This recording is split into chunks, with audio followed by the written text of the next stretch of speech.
సాయంత్ర సంధ్యావేళం అయ్యే సమయానికి సెలయేరంతా భక్తులు రద్దీతో కిటకిటలాడుతూ ఉంటుంది. ఆ సమయానికి పూలు, ఫలాలు, పూజా సామాగ్రి మొత్తం తెచ్చి గంగా హారతికి సిద్ధం చేస్తారు.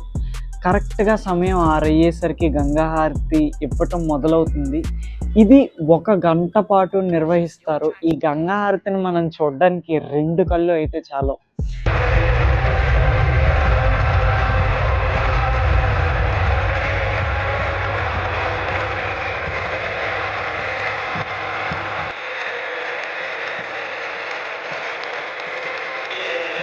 ಎಲ್ಲ ಒಂದು ಚಲನಚಿತ್ರನೇ ಮಾಡುವಂತ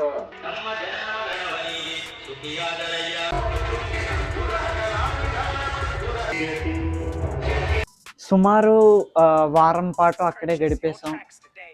సిద్ధారూఢ స్వామి కృప మా మీద ఎంత ఎక్కువ ఉందేమో, ఈ హుబాలి తర్వాత మా ప్రయాణానికి ఎక్కడ అడ్డు అదుపు అయితే అస్సలు లేదు. అంత స్మూత్గా జరిగింది ప్రయాణం. కాశీ తర్వాత అంత పెద్ద గంగా హారతిని మేము మళ్ళా హుబలీలోనే చూసాము.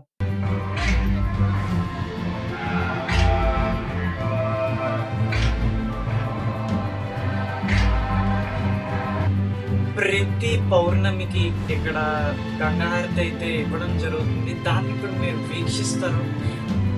ఈ గంగా హారతిని తమ కళ్ళతో వీక్షించడానికి ఎంతో మంది భక్తులు మారుమూల ప్రాంతాల నుండి మరియు విదేశాల నుండి వస్తారు.